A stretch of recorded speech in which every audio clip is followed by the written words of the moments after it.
Hi, and welcome to another Retire Happy presentation. This is Ted Carr saying thanks for joining me. Our topic today is timeshares. Are they worth it? But before we start, I want to take a moment to mention one of my other projects, the Retire Happy podcast. Me and my co-host Roy Weinberg promise to raise not only your retirement IQ, but also your craft beer IQ, and have some fun along the way. You can listen to episodes and subscribe from the Retire Happy homepage. Okay, let's take a look at what we're going to cover today. We'll open up with some background about timeshares and about how I got interested in this topic. I'll go over a survey that I decided to conduct to get more information from people who have timeshare experience.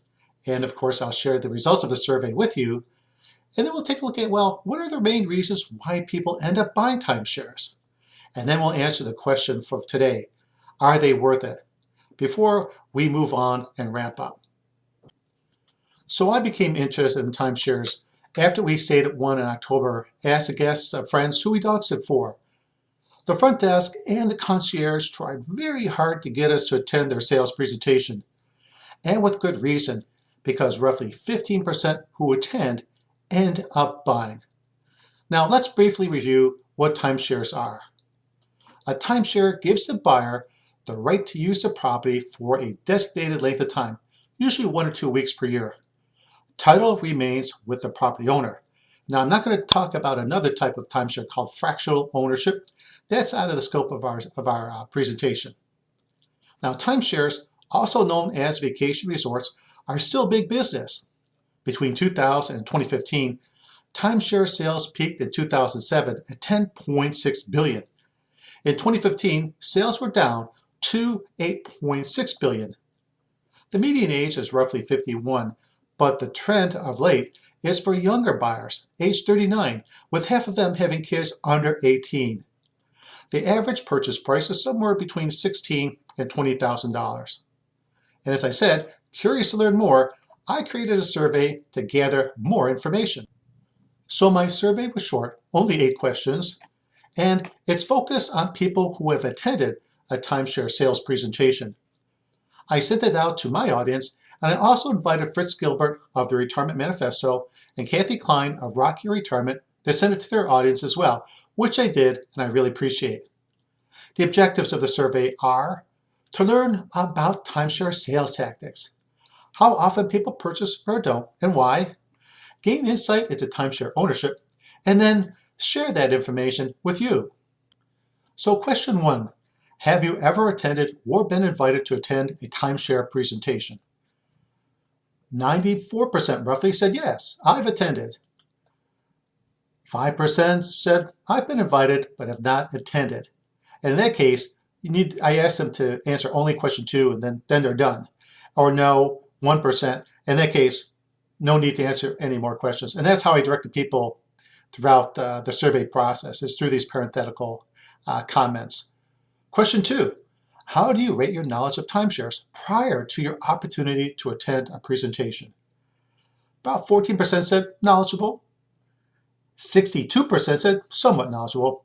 Not knowledgeable, 24%, roughly 1/4 of all people who attend the presentation were not knowledgeable. So I want to know, well, what factored into your decision to attend the presentation? 90%, it was a promise of a free gift, a free stay, a gift card, stuff like that. In our case, we were offered a 7-night stay at a vacation resort. That was their lure to try to get us just to attend the presentation. A limited space, sign up now. That was a hard sales tactic they applied to us, but apparently that's not as common as I thought it was. The presentation would be short, 20%. We were told that'd be about 40 minutes or so, 45 minutes. Felt obligated, I can understand that. They wanted to attend regardless. They were just determined to attend. And other responses. And these were along the lines of offer of discounts on activities such as dinner cruises, snorkeling, helicopter rides. Curious, how did it work? Or they attended because they were invited by friends. Question 4, did you feel pressured or intimidated during the presentation? 2/3 of folks said yes. Only 1/3 said no. And when it comes to question 4 comments, this is a pretty typical one that I saw. We were there for 2 hours and they applied pressure the whole time. They finally gave up and ended the presentation. We were exhausted from the constant pressure. Question 5. Did you purchase a timeshare? 37% said yes. 63% said no. That's quite a high success rate in this survey pool, which is not typical, I think, of the industry, which I'll get to in a couple of minutes. So I had some comments here on question 5.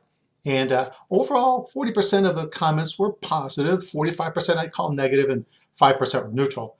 They tended to sound like this: interested in forcing ourselves to vacation, or too expensive, too long of a commitment.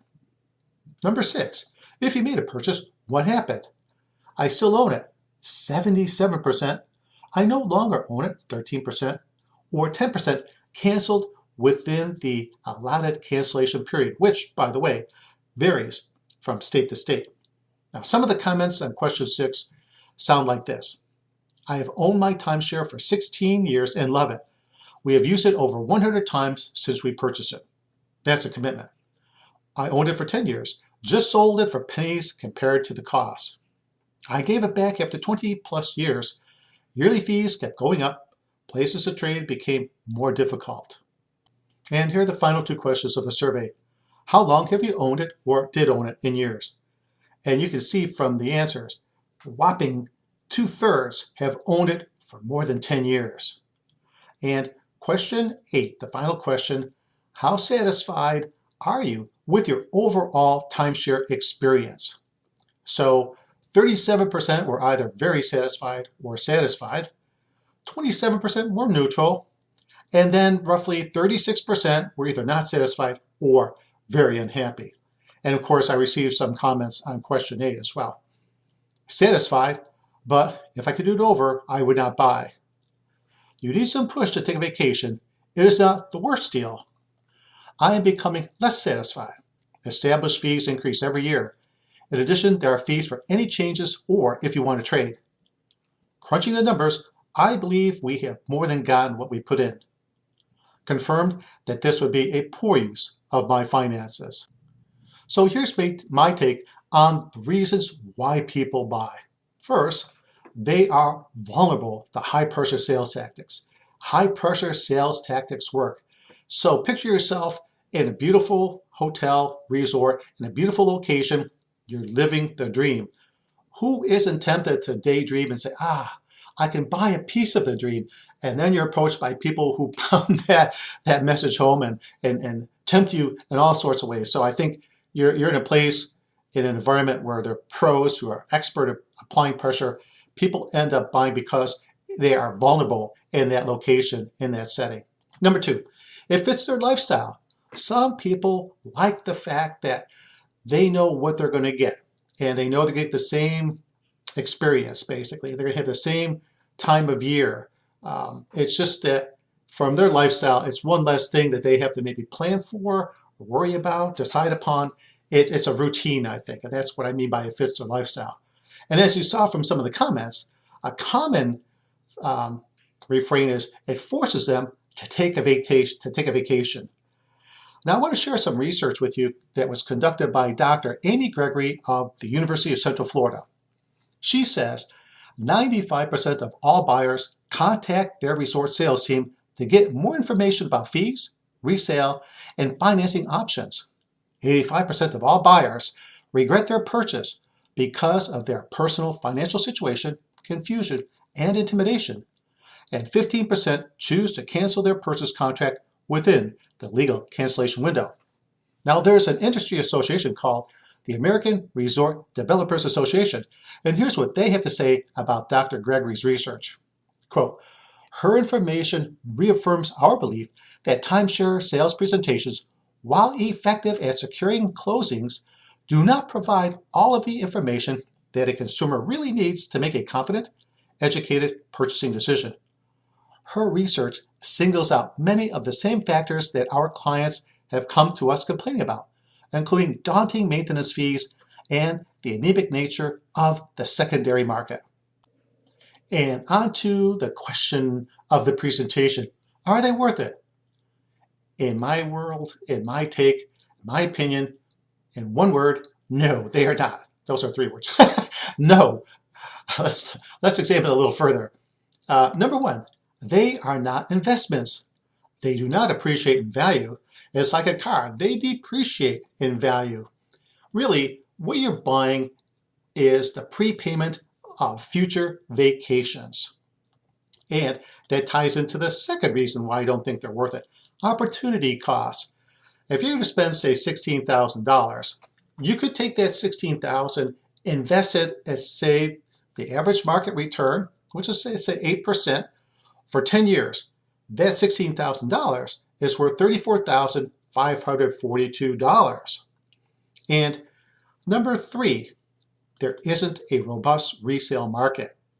And even worse, there are many people who get scammed because people are desperate to unload their timeshares.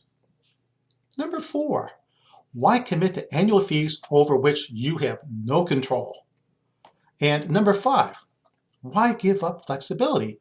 Not all places are the same. The room we just stayed in was adjacent to 4 sets of railroad tracks that operated 24/7. Now, that was really annoying, but it was just an example of the fact that not all resorts are created equal. And then the other thing is, maybe I don't want to take a vacation this year. I can't take a vacation this year. Or I want to do something and there's no vacation resort available in that location. I put a value on flexibility and having that aspect of control. Okay, time to wrap up. Here are my final thoughts. The timeshare business is very competitive. There's a lot of competition from Airbnb, VRBO, and others. So these vacation resorts, the business has to resort to hard sales tactics because of the competition and because they work. Now, I'm not a fan of timeshares. I said, no, they're not worth it. Now, there's one caveat, one possible exception, and that would be, let's say you're a young family and you are going to take your kids to Disneyland or Disney World for the next 15 years. Well, maybe in that case, it might make sense to prepay for a timeshare in that very, very specific kind of a situation. Now, do your research, including knowing the right of cancellation, which varies by state. So know what you're getting into. You can see a lot of people who are not knowledgeable, only somewhat knowledgeable. If you're going to do something that's this significant of a decision that has long-lasting repercussions, it's really important to know what you're getting into, what your risks are, what your options are. And speaking of options, personally, I think there's so many vacation options. I can't imagine locking myself into just one way of vacationing. And FYI, I've written up some other type of things on the subject of timeshares. I've written an article called Timeshares Are Hard Sells, and I posted the survey results as well. And both of them are available at retirehappy.com. So thanks a lot for watching my presentation. I hope you enjoyed it. And feel free to share it with family, friends, and colleagues via email and social media. Until next time, this is Ed Carr saying thanks a lot and all the best.